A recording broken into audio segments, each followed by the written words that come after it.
thought for the day. I'm going home. Wish I had my earpiece, but hopefully this comes out right. So, ain't nobody there. I hope I'm not the last one, trust me. So, here's my thought for today. Probably started earlier this week, Monday, when I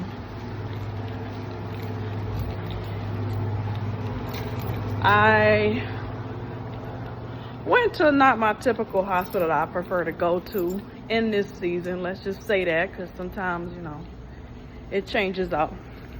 But I went to a different hospital to pick up a shift. And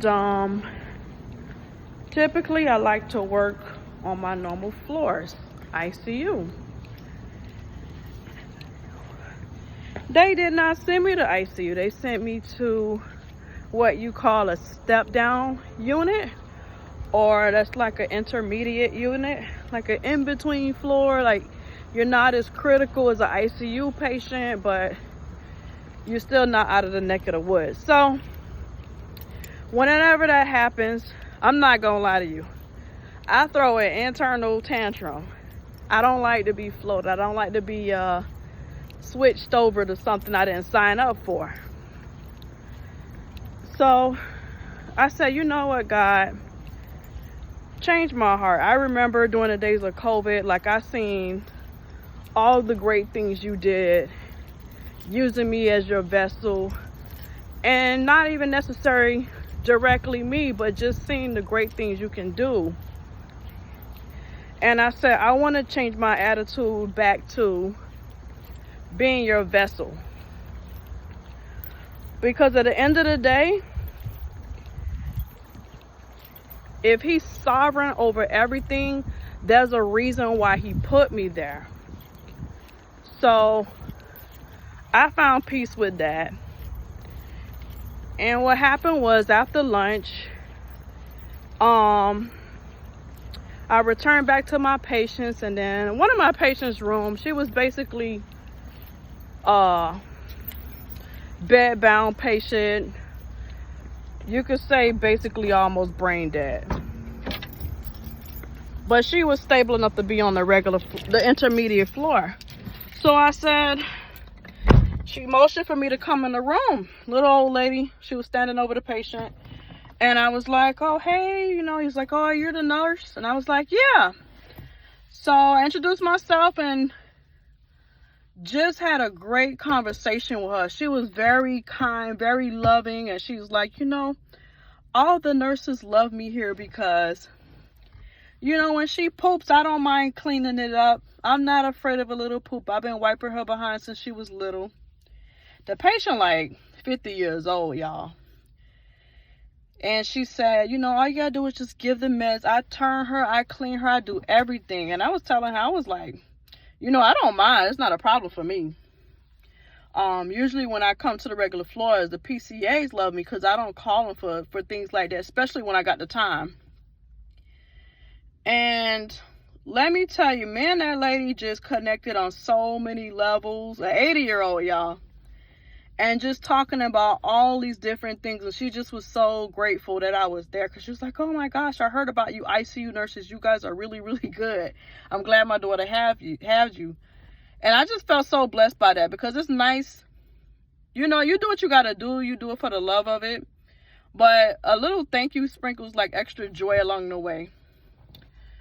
So now we're moving up to Saturday. And I'm just having that same joy the rest of the week. You know, once I realized, okay, God, you did hear my prayer. Like, that really blessed me to be able to understand why you put me here. Today was an extra dose of that. I've been working at this particular hospital for 3 days straight. So I had a patient in his 50s who was battling cancer for 15 years. it's Mets, which means it's the cancer spread all over his body. He did a couple of surgeries here and there. He did chemo here and there. But the last 2 years, they decided to go holistic. And the reason why is because he didn't like the way the chemo felt. So at that point, I think he was like stage 2. But it just progressed into like cancer all over. And they kind of knew that, you know, that this day was coming. But, you know, it got to the point where it's kind of like on his spine now. He wasn't able to walk, so she brought him in, and he ended up having to be on life support because he was having trouble breathing. And it progressed to the point where when I got him, like, he was now like shooting up like old blood from out of his lungs. They did tests and everything on it and determined, like, you know, we'll just stay away from things that are keeping from bleeding, like blood thinners or whatever like that. And it sort of like today kind of slowly kind of resolving its own, but you can still see a little bit. One thing I remember, his wife was so amazing. One thing that we do when you're on life support, we give you medications to keep you, you know, lightly sedated, but sometimes strong enough that you're cooperating with the vent, because your body's gonna automatically want to do its own thing. But we, you know, it helps to relax you enough to cooperate with the vent, so the vent's doing all the work, allowing you to relax your lungs. But each day she come in, she was telling me about the care she provided at home for her husband. They have 2 kids, and she said, you know, he was saying before they intubated him, you know, his goal, he just wanted to, he know the cancer is bad, but he wants to see his daughter graduate. So at that point, you know, like the first couple of days of intubation, you know, they were planning to, okay, how do we do this? How do we possibly allow this to happen? It's bad, but like if we able to have a chance, how do we do this? That's the plan the doctors were making.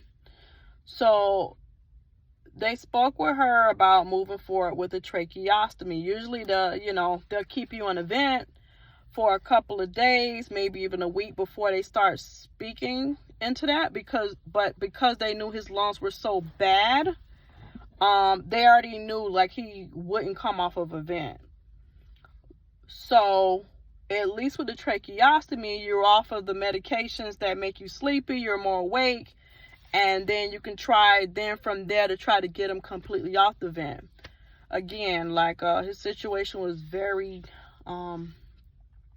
dire with his lungs, but you know, we just said we'll give him a chance. Well, that's the only plan we have. To fully remove the tube and breathe on his own, they don't foresee that.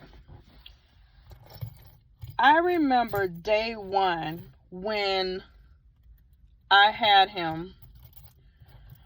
He was like coughing, and I could see the blood coming out. So, you know, I'm suctioning, getting it together. His oxygen got better. It was dropping at one point. Once I suctioned, it got better. But before I do anything, I don't care if you're awake or not, I talk to my patients. Even if you're in a medically induced coma, I talk to you. You know, it'll go, hey, Mr. Brown, I'm getting ready to give you your Pepsid. It's going to go through your tube. You don't have to worry about swallowing. You have a tube there where I can put it down. I explain everything to you. And if your family there, they could kind of know what's going on as well. But I talk directly with you. So here am I suctioning the blood that's in his tube, his breathing tube that's coming out. And I'm like, hey, I'm going to make up a name. I said, hey, Mr. Bob, I'm gonna suction your tube. There's some blood in there. Your oxygen's going down. And even though I'm explaining to him, like already going in, I say, you're going to feel something. It's going to feel like you're choking a bit. Ignore that. Just try to bear with me. I'm going to suction it out and you'll feel better. You know what he did, y'all? He put a thumbs up.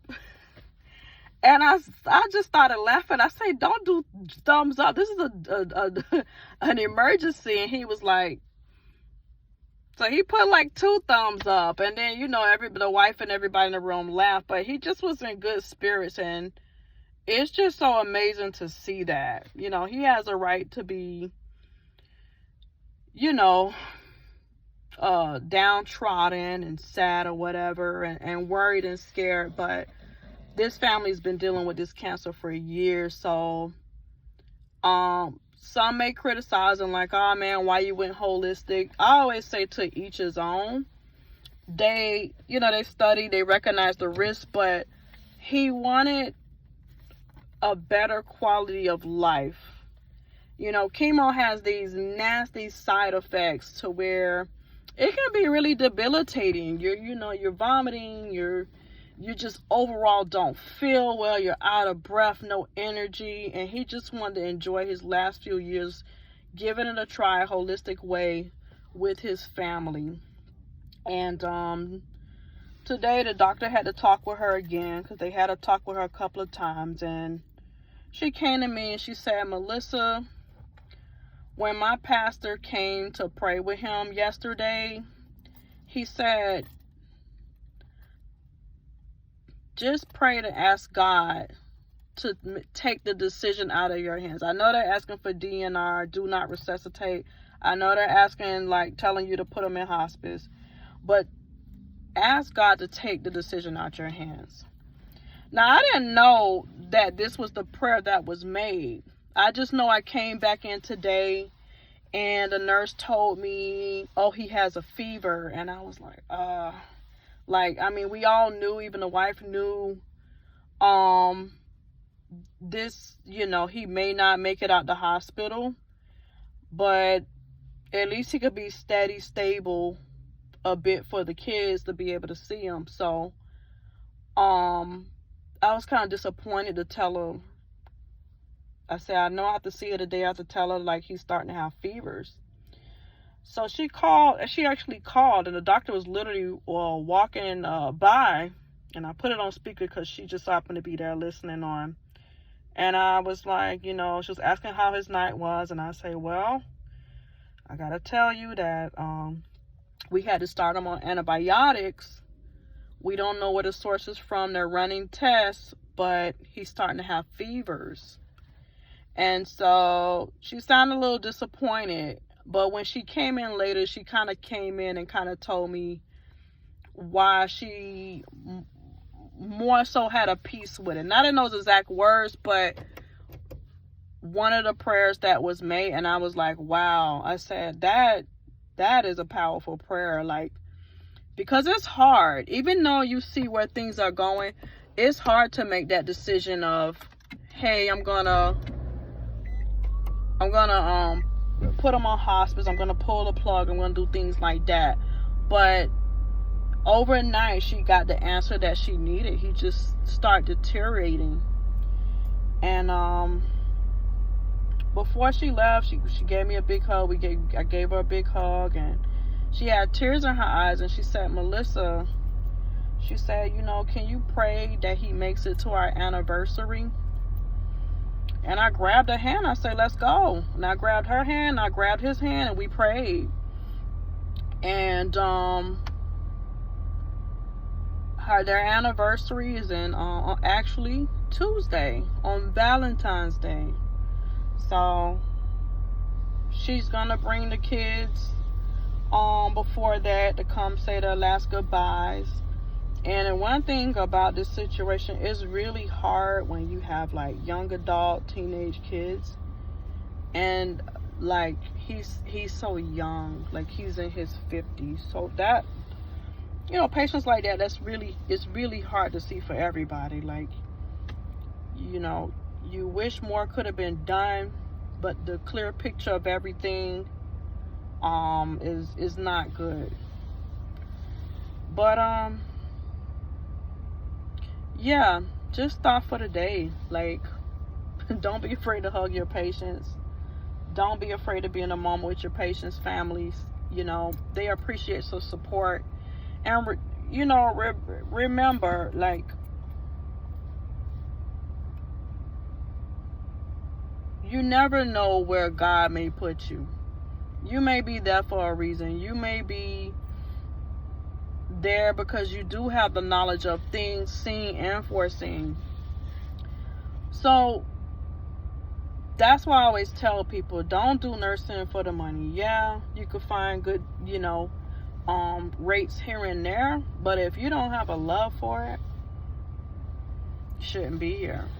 And I heard somebody tell us that one time when we was going to school, and it's the absolute truth. If you don't have a heart for people, you shouldn't be here. And I'm grateful to be here, and I'm grateful I could be helpful in this situation. But that's all I got to say. Y'all have a good night. I'm gonna make my way home. The Portable RN signing off. Good night.